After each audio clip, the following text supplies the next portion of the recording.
Accelerate your blessings. നിൻ്റെ അനുഗ്രഹം ഉടനടി കടന്നു വരട്ടെ. അനുഗ്രഹം മുമ്പിൽ വന്ന് നിൽപ്പുണ്ട്. അതിനെക്കുറിച്ചാണ് ഈ കഴിഞ്ഞ 2 പ്രാവശ്യം, ഇത് 3ാമത്തെ സെഷനാണ്. അനുഗ്രഹം ദൈവമാണ് തരുന്നത്.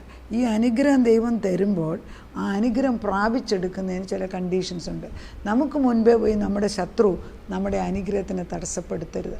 അതാണ് മിക്കപ്പോഴും ചെയ്യുന്നത്. അതിനാണ് ഞാൻ പറയുന്നത്, എൻ്റെ മുമ്പിൽ എനിക്ക് ഉപദ്രവമായിട്ട് എൻ്റെ നന്മയെ തട്ടിക്കളയുന്ന സീബാമാരെ എടുത്തു മാറ്റണം. അങ്ങനെ പ്രാർത്ഥിക്കുകയാണ്.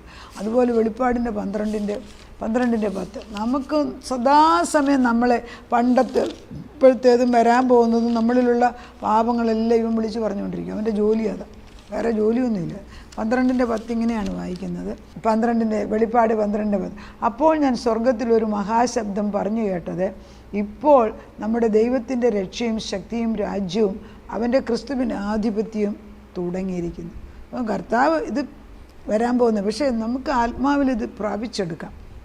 എന്നിട്ട് അടുത്ത വാക്യം ഇങ്ങനെയാണ്, നമ്മുടെ സഹോദരന്മാരെ, നമ്മുടെ മക്കളെ അല്ലെ നമ്മുടെ ഭർത്താവ് രാപ്പകൽ കുറ്റം ചുമത്ത അപവാദിയെ തള്ളിയിട്ട് കളഞ്ഞല്ലോ. അവർ അവനെ കുഞ്ഞാടിൻ്റെ രക്തം ഹേതുവായിട്ടും തങ്ങളുടെ സാക്ഷ്യവചന ഹേതുവായിട്ടും ജയിച്ച് മരണപര്യന്തം പ്രാണനെ സ്നേഹിച്ചതുമില്ല. അപ്പം പിശാച് നമ്മളെ അങ്ങ് ഉപദ്രവിക്കാൻ നടക്കുകയാണ്. പക്ഷെ ദൈവത്തിൻ്റെ ആത്മാവ് പറയുന്നു, നീ ബലപ്പെട്ടിരിക്കേ, നിനക്കെതിരായിട്ട് ശത്രു ദിനം പ്രതി ഒട്ടും അവന് ക്ഷീണമില്ല കേട്ടോ. നമുക്കാ ക്ഷീണം, നമുക്ക് ക്ഷീണമുണ്ട്, പക്ഷെ അവന് ക്ഷീണമില്ല. മുഴുവൻ നേരവും നമ്മളെ കുറ്റം, അതങ്ങ് ശപിക്കപ്പെട്ട നാവ് പറഞ്ഞു പോട്ടെ നമുക്ക് പ്രാർത്ഥിക്കണം. നാശം അങ്ങനെ പറഞ്ഞാൽ അത് അടഞ്ഞും പോകും. പിന്നെ ഭൂമിയുടെ വെളിച്ചം കാണില്ല.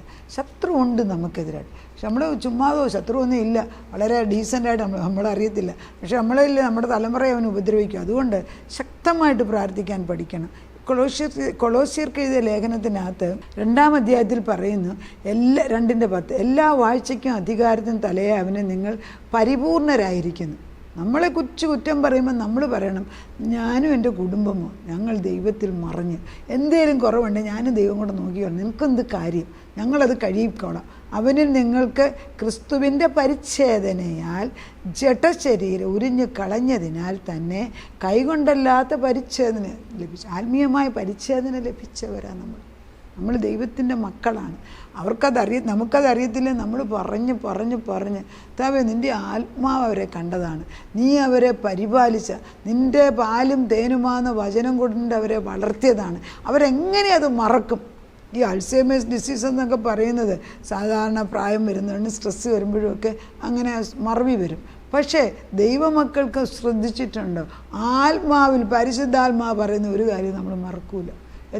ജോസഫ് ചെറുപ്പകാലത്ത് കണ്ട സ്വപ്നം അവൻ്റെ ജീവിതകാലം മുഴുവൻ ഓർത്തിരുന്നു. അവൻ പരിശുദ്ധാത്മാവ് പറഞ്ഞ് നമ്മൾ ഓർക്കുന്നുള്ളത് സംശയമില്ല. അതുകൊണ്ട് പരിശുദ്ധാത്മാവിൻ്റെ വെളിച്ചം നമ്മുടെ മക്കൾക്ക് ഇട്ടുകൊടുക്കാൻ നമ്മൾ പ്രാർത്ഥിക്കണം. എന്നിട്ട് എന്നാ പറയുന്നത്, അത് പരിച്ഛേദന ലഭിച്ചവരാണ്. പിന്നെ പറയുന്നത് അതിക്രമങ്ങളിലും, ഇപ്പം കൊളോഷ്യൻസ് 2:13 അതിക്രമങ്ങളിലും നിങ്ങളുടെ ജഡത്തിൻ്റെ അഗ്രചർമ്മത്തിലും മരിച്ചവരായിരുന്ന നിങ്ങളെയും കണ്ട, അഗ്രചർമ്മത്തിൻ്റെ അഗ്രചർമ്മം എടുത്താണെങ്കിലും പിന്നെ അതിക്രമങ്ങളിൽ നമ്മൾ മരിച്ചവരാണ്. അവനോടുകൂടെ വീണ്ടും ജീവിപ്പിക്കുന്നു. അതിക്രമങ്ങളൊക്കെ നമ്മോട് ക്ഷമിച്ച ചട്ടങ്ങളാൽ നമുക്ക് വിരോധവും പ്രതികൂലവുമായിരുന്ന കയ്യെഴുത്ത് മായിച്ച്, കണ്ട, പ്രതികൂലമായിട്ട് പേപ്പർ സബ്മിറ്റ് ചെയ്യും ഇവൻ്റെ ജോലി. നമ്മളിപ്പോൾ ഒരു ഡിവോഴ്സ് കേസ് കണ്ടിട്ടോ, അതിനോട് ഒരു സ്ത്രീ അവരുടെ ഡിവോഴ്സ് കേസ് പറയും, അയ്യോ എന്നെക്കുറിച്ച് എഴുതിയിരിക്കുന്ന ചീത്ത കേട്ടാൽ എനിക്ക് തന്നെ പേടിയാകും. ഞാൻ പറഞ്ഞു എല്ലാ വക്കീലന്മാരും അത് എഴുതും, നീ പേടിക്കണ്ടെന്ന് പറഞ്ഞു. അതവരെഴുതും. കാരണം നുണ പറയും. കാരണം മറ്റുള്ളവരുടെ മുമ്പിൽ നമ്മളെ തേജോവധം ചെയ്യുകയാണ്. ദൈവം ഒരിക്കലും ഒരു ഡിവോഴ്സ് ആഗ്രഹിച്ചിട്ടില്ലല്ലോ. ഇവർ രണ്ടും അകത്തിരിക്കുന്ന വ്യക്തിയാണ് ഈ ചീത്ത പറയുന്നത്. നീ മറ്റവനെ ചീത്ത പറയും, നിന്നെ തന്നെയാണ് ചീത്ത പറയുന്നത്, നിനക്ക് ബോധമില്ല, പിന്നെ എന്തോ ചെയ്യും? അപ്പം ഇവിടെ ദൈവം പറയുന്നത്, അതിക്രമമൊക്കെ നിന്നോട് ക്ഷമിച്ച ചട്ടങ്ങളാൽ നമുക്ക് വിരോധവും പ്രതികൂലവുമായിരിക്കുന്ന കൈയെടുത്ത് മായിച്ച് ക്രൂശിൽ തറച്ചു നടുവിൽ നിന്ന് നീക്കിക്കളഞ്ഞു. ഇനി ആരാ കൊണ്ടുവരുന്നത്? പറയണം, വചനം എടുത്ത് വായിക്കുക. കൊളോഷ്യൻസ് 2:14 വാഴ്ചകളെയും അധികാരങ്ങളെയും ആയുധവർഗം വെപ്പിച്ച് ക്രൂശിൽ അവരുടെ മേൽ ജയോത്സവം കൊണ്ടാടി അവരെ പരസ്യമായ കാഴ്ചയാക്കി. ഇപ്പോൾ പിശാച് ഉപയോഗിച്ച ആയുധങ്ങളെല്ലാം അവിടെ തൂക്കിയിട്ടിട്ടുണ്ട്. ക്രൂശിൻ്റെ ചുവട്ടിൽ. അപ്പോൾ അവൻ പറയുന്നത് ഒന്നും നിൽക്കത്തില്ലെന്നല്ലേ പറയുന്നത്. അത് കഴിയുമ്പോഴാണ് ഈ കൊളോഷ്യൻസ് ഞാൻ എപ്പോഴും പറയുന്നൊരു വാക്യം 2:19 തലയായവനിൽ നിന്നല്ലോ കൊളോഷ്യൻസ് 2:19 ശരീരം മുഴുവനും സന്ധികളാലും ഞരമ്പുകളാലും ചൈതന്യം പ്രാപിച്ച് ഏകീഭവിച്ചും ദൈവീകമായ വളർച്ച പ്രാപിക്കും. ദൈവീകമായ വളർച്ച പ്രാപിക്കണമെങ്കിൽ എൻ്റെ കഴുത്തിൻ്റെ മേൽ ദൈവത്തിൻ്റെ തല വരണം. ദൈവത്തിൻ്റെ എൻ്റെ മക്കളുടെ കഴുത്തിൻ്റെ മേൽ ദൈവത്തിൻ്റെ തല. ആരുടെ ആണേലും ജഡ തല കൊണ്ട് ഒരു ഗുണവും ഇല്ല. മനസ്സിലാക്കുക ദൈവം നമ്മളെ അനുഗ്രഹിക്കാൻ കടന്നു വന്നിരിക്കുക. അപ്പം നമ്മളോട് ദൈവം പറയുന്നത്, നീ അനുഗ്രഹം ലഭിക്കാൻ വേണ്ടി നമുക്കെതിരായിട്ട് വരുന്ന ശത്രുവിനെ അടിച്ചു മാറ്റാൻ നമ്മൾക്ക് ഇതൊക്കെ നമ്മൾ പറയുക ദൈവം ചെയ്യുകയൊക്കെ ചെയ്യും. പക്ഷേ അനുഗ്രഹം കിട്ടാൻ കാലങ്ങളെടുക്കും, അത്രയേ ഉള്ളൂ. താമസിപ്പിക്കാതെ ഇത് ആക്സലറേറ്റ് ചെയ്ത് എളുപ്പം കിട്ടാനുള്ള ബന്ധമാണ് ഞാൻ പറഞ്ഞിരുന്നത്. ശത്രുവിനെ വെട്ടാനുള്ള വചനം ആയുധമായിട്ട് തന്നിട്ടുണ്ട്. സർവായുധവർഗം ധരിക്കാൻ ദൈവാത്മാവ് പറഞ്ഞിട്ടുണ്ട്. എടുത്തുപയോഗിച്ചില്ലേ നമ്മൾ എന്ത് ചെയ്യും? എടുത്തുപയോഗിക്കുക. അത് കഴിഞ്ഞ് ട്രൈബിനെ കുറിച്ച്, നിൻ്റെ ക്ലാന്, നീ ഏത് കുടുംബത്തിൽ പെടുന്നോ, അതായത് 12 ഗോത്രങ്ങൾ. ആ 12 ഗോത്രങ്ങളും അവർ ആ ഗോത്രം അനുസരിച്ചാണ് ജീവിച്ചിരുന്നത്. ഇസ്രായേൽ ജനത അങ്ങനെയാണ്. അവർക്ക് കൊടുത്തിരിക്കുന്ന ഭാഗങ്ങളിൽ അവർ നടുക്ക് ഈ കർത്താവിൻ്റെ പെട്ടകം, ദൈവത്തിൻ്റെ പെട്ടകം വെച്ചിരുന്നു. ചുറ്റുപാട് ലേവ്യന്മാരെ അവർക്ക് വേണ്ടി ശുശ്രൂഷയും ചെയ്തു. അവരിന്നും അങ്ങനെ തന്നെയാണ് ജീവിക്കുന്നത്. അവരുടെ ആ ക്ലാൻ അല്ലെങ്കിൽ അവരുടെ ട്രൈബ്, അവരുടെ കൂട്ടായ്മ, അവരുടെ ഗോത്രങ്ങളെ വിട്ട് അവർ പോകില്ല. അതുകൊണ്ട് എവിടെ യഹൂദൻ ചെന്നാലും യഹൂദൻ്റെ ഭാഷ അറിയും. പിന്നെ ബാബിലോണിയൻ ക്യാപ്റ്റിവിറ്റിയിലൊക്കെ പോയപ്പോൾ ഭാഷ മറന്നുപോയി. പക്ഷേ ഇപ്പോഴേ നമ്മൾ യെരുശലേമിൽ തിരിച്ചു വന്നവരെല്ലാവരും അവരുടെ ഭാഷ, ഹീബ്രു ഭാഷ പഠിച്ചു കഴിഞ്ഞു. ഹീബ്രു ഭാഷയ്ക്കൊരു പ്രത്യേകതയുള്ളത് ദൈവത്തിൻ്റെ ഭാഷയാണ്. അത് പറയാൻ പഠിക്കുമ്പം ദൈവാത്മാവ് പ്രവർത്തിക്കും. ഞാനിപ്പം പലരും പുതിയ ഭാഷകൾ നമ്മൾ ഈ കമ്പ്യൂട്ടർ, ടെലിഫോൺ, മൊബൈലിനകത്ത് ഏതൊരു പുതിയ ലാംഗ്വേജ് വേണമെങ്കിലും അതിനെ നമുക്ക് പ്രസ് ചെയ്ത് കഴിഞ്ഞാൽ ലാംഗ്വേജ് പഠിക്കുന്ന ട്രാൻസ്ലേഷനും ലാംഗ്വേജും പൊങ്ങി വരും.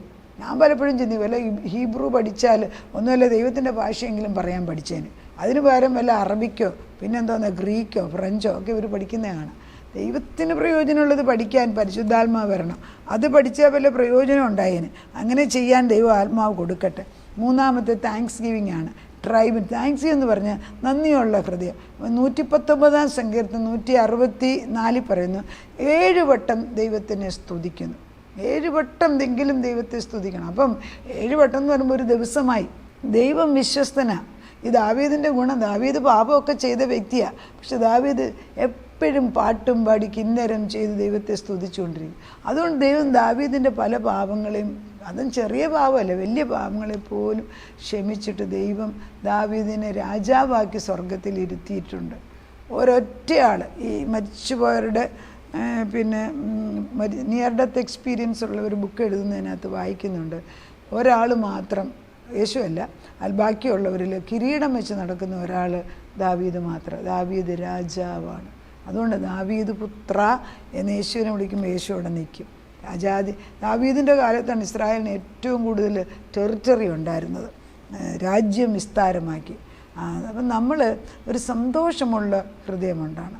എന്നിട്ട് നമ്മൾ ചിരിക്കാൻ തുടങ്ങണം. ഒരു പാട്ട് പാടാൻ പഠിക്കണം. ദൈവം നല്ലവനാന്ന് പറഞ്ഞുകൊണ്ടിരിക്കണം. നമ്മൾ എല്ലാവരോടും നമ്മുടെ വിഷമം പറഞ്ഞുകൊണ്ട് കിടക്കേണ്ട ആവശ്യമില്ല. എന്നിട്ട് ദൈവം നമുക്കൊരു പാസ്വേഡ് തന്നിരിക്കുക, നന്ദിയുള്ള ഹൃദയം. എൻ്റെ ദൈവം എൻ്റെ കൂടെ ഉണ്ട്. എന്നിട്ട് നമ്മൾ മനസ്സിലാക്കണം, നമ്മളിപ്പോൾ ഒരു സഭയിലിരിക്കുക, ഒരു സ്കിറ്റ് പോലെ നമ്മളൊരു സഭയിലിരിക്കുമ്പോൾ 2 സ്ത്രീകൾ കടന്നു വരിക. അപ്പോൾ ഒരു സഭയിലിരിക്കുമ്പോൾ ഒരു സ്ത്രീ വന്ന് അയ്യോ പത്തോ മറ്റേതോ പറഞ്ഞ് കരഞ്ഞു വിളിച്ച് അങ്ങ് ദുഃഖമാണ്. അപ്പം അവർ പറയുമോ ഈ സ്ത്രീ അപ്പടി കഷ്ടത്തിൽ വന്നിരിക്കുക, അവർക്ക് എന്തെങ്കിലും പിച്ച സഹായം കൊടുത്ത് പറഞ്ഞു. വേറൊരു സ്ത്രീ നന്ദി പറഞ്ഞു കുറേ ഈന്തപ്പഴവും കുറേ ഏത്തക്കായും കുറേ കേക്കും കുറേ സാധനമായിട്ട് കയറി വന്ന് നന്ദി പറഞ്ഞു കൊണ്ടുവന്ന് മേശപ്പുറത്ത് വെച്ച് കുറച്ച് കഴിയുമ്പം പറയും, എന്താ നീ വന്നതെന്ന് ചോദിക്കുമ്പോൾ, അയ്യോ എൻ്റെ വീട്ടിൽ പ്രശ്നമാണേ, എൻ്റെ വീട്ടിൽ കടക്കാർ കൂടിയിരിക്കുകയാണ്, അവർ ഞങ്ങളെ മുഴുവൻ ഇല്ലാതാക്കും, അതിനുവേണ്ടി എന്തെങ്കിലും ചെയ്തേ പറ്റുമെന്ന്. എന്ത് ചെയ്യും? രണ്ടാമത് വന്നവർക്ക് ദൈവം കൂടുതൽ കൊടുക്കും. നന്ദിയുള്ള ഹൃദയം. അതൊന്ന് കണ്ടു നോക്കിയേ. അവൾ ഡാൻസ് ചെയ്ത്, അവളുടെ കഷ്ടകാലത്തിൻ്റെ പുറത്താണ്, പക്ഷേ അവൾ സന്തോഷത്തോടെ അവൾക്കുള്ളത് കൊണ്ടൊന്ന് മേശപ്പുറത്ത് വെച്ച് ദൈവത്തിന് നന്ദി പറയുമ്പോൾ ദൈവത്തിൻ്റെ ഹൃദയത്തിന്, അതുകൊണ്ടാണ് അബ്രഹാമിൻ്റെ അടുക്കൽ 3 പേര് കടന്നു വന്നപ്പോൾ അവരെ ഉടനടി വിളിച്ച് അപ്പവും ഇറച്ചിയും കൊടുത്ത് വീഞ്ഞും കൊടുത്ത് സന്തോഷിപ്പിച്ച് കഴിഞ്ഞപ്പം അടുത്ത വർഷമായപ്പോൾ ഒരു കുഞ്ഞിനെ കൊടുത്തു. നമുക്കും ചെയ്യാൻ ദൈവം അവസരം തരുമ്പം അത് ശരിയായിട്ട് ഉപയോഗിക്കാണ്ട് കൃപയ്ക്ക് വേണ്ടി പ്രാർത്ഥിക്കാം. നമ്മുടെ കഴിവല്ലേ, കർത്താവ് അത് ചെയ്യിപ്പിക്കണം. നമുക്കുള്ളതെല്ലാം ദൈവത്തിൻ്റെയാണെന്ന് പറയുക. കർത്താവ് നീ ചോദിക്കുമ്പോൾ നിനക്ക് തരാൻ, അബിഗേലിനെ പോലെ ബുദ്ധിയായിട്ട് ചെയ്യാൻ ഞങ്ങൾക്ക് ബുദ്ധിയിട്ട് തരണമേ എന്ന് പ്രാർത്ഥിക്കാം. നാഥ, നിൻ്റെ മുമ്പിലേക്ക് ഞങ്ങൾ കടന്നു വരികയാണ്. അസാധ്യമെന്നൊരു കാര്യമില്ല. അനുഗ്രഹങ്ങളെ എളുപ്പമാക്കുന്നതിന് 3 കാര്യം. ഒന്ന്, നമ്മുടെ നാവ്. രണ്ടാമത്തെ, നമ്മുടെ കുലം മറന്നു പോയിട്ട് ജീവിക്കാനിടയാണ്. വല്ലയിടത്തുമൊക്കെ പോയി വേണ്ടാത്ത കുലങ്ങളിൽ ചെന്ന് നാശം വരുത്തുന്ന ഓരോ അനുഭവങ്ങളുണ്ടാക്കില്ല. അന്യദേവന്മാരെ നമ്മുടെ ഭവനങ്ങളിൽ കയറ്റരുത്. ശത്രുവിൻ്റെ കോട്ട ഇടിച്ച് തകർക്കണം. നമ്മുടെ ഭവനത്തിൽ അവൻ കയറരുത്. 3, നന്ദിയുള്ളൊരു ഹൃദയം. നന്ദിയോട് നിന്നെ സ്തുതിച്ച് ഉള്ളതിൻ്റെ ഒരു വീന്ന് നിൻ്റെ മുമ്പിൽ കൊണ്ടുവച്ച് നിനക്ക് നന്ദി പറയുന്നൊരു ഹൃദയം സൃഷ്ടിച്ച് തരണേ എന്ന് പ്രാർത്ഥിക്കുന്നു. ദൈവം നന്ദിയുള്ളവനാണ്. പിതാവും പുത്രനും പരിശുദ്ധാത്മാവും എന്നും അങ്ങോട്ടും ഇങ്ങോട്ടും സന്തോഷിക്കും. എന്തുകൊണ്ട് നമ്മുടെ കുടുംബങ്ങളിൽ അത് ഉണ്ടാകുന്നില്ല? എന്നാൽ അത് അങ്ങനെ ഒന്ന് ചെയ്ത് താപ്പിച്ച മാറി നിൽക്കുന്ന മക്കൾ സന്തോഷത്തോടെ നൃത്തം ചെയ്ത്, അതായത് ജയിലറയിൽ നിന്ന് പുറത്തിറക്കി വിട്ട സന്തോഷത്തോടെ ഇറങ്ങി വരണം. അവർക്ക് ബോധം ഇട്ട് കൊടുക്കണം. സുബോധം ഇട്ട് കൊടുത്തിട്ട് പന്നിയുടെ ഭക്ഷണം അല്ല, ഇപ്പം ബാബിലോണിൽ വേണ്ടതെല്ലാം കിട്ടും, പക്ഷെ ദൈവത്തെ മാത്രമേ ഇല്ല. ആ അവസ്ഥയിൽ നിന്ന് അവരുടെ കണ്ണ് തുറപ്പിക്കാൻ നിനക്ക് കഴിയും. നിനക്ക് മാത്രമേ അത് കഴിയൂ. അവിടെ നിന്ന് അത് ചെയ്യും. വിശ്വസ്തൻ തന്നെ, വിശ്വസ്തൻ തന്നെ, വിശ്വസ്തൻ. അനേക മക്കൾ പ്രയാസത്തിലിരിക്കുന്നവർ നിൻ്റെ മുമ്പിൽ കൊണ്ട് ദൈവത്തെ മറന്നു നടക്കുന്നവരുടെ മേൽ നിൻ്റെ പ്രകാശം രാത്രിയും പകലുമെന്നില്ലാതെ ഒരുപോലെ അടിച്ചുകൊണ്ടിരിക്കുന്നു. സത്യം അറിയുവോളം, സത്യം അറിഞ്ഞ് അതിൽ ജീവിക്കുവോളം നീ അവരെ മാറ്റി വിളിച്ച് പഠിപ്പിച്ചുകൊണ്ടിരിക്കണം. നാഥൻ അത് ചെയ്യും. കർത്താവേ, ഒരു കല്ലുപോലുള്ള ഹൃദയം പോലും മാംസളമാക്കാം നീ വാഗ്ദത്തം ചെയ്യുന്നു. രാജാവിൻ്റെ ഹൃദയം എങ്ങോട്ടൊഴുകണമെന്ന് തീരുമാനിക്കുന്നവൻ നീ. ഫറോൻ്റെ ഹൃദയം കഠിനമാക്കിയതും മൃദുവാക്കിയതും നീയാണ്. പിന്നെ ഞങ്ങളെന്തിനാ വിഷമിക്കും? കുഞ്ഞുങ്ങളെയൊക്കെ നേർവഴിക്ക് കൊണ്ടുവന്ന് തലമുറകളുടെ മുന്നിൻ്റെ ഐശ്വര്യം പകരുമ്പോൾ ഈ ദൈവത്തിൻ്റെ വിശ്വസ്തത വലുതെന്ന് തലമുറകളുടെ ദൈവമെന്ന് വീണ്ടും ഉറപ്പിച്ചു പറയാൻ ഈ ലോകത്തെ വെച്ച് തന്നെ നീ തരുന്ന അവസരങ്ങൾക്ക് നന്ദി പറയുന്നു. പ്രാർത്ഥനയ്ക്ക് ഉത്തരം തന്നതിന് നന്ദി. യേശുക്രിസ്തുവിൻ്റെ പുണ്യനാമത്തിൽ തന്നെ. ആമേൻ.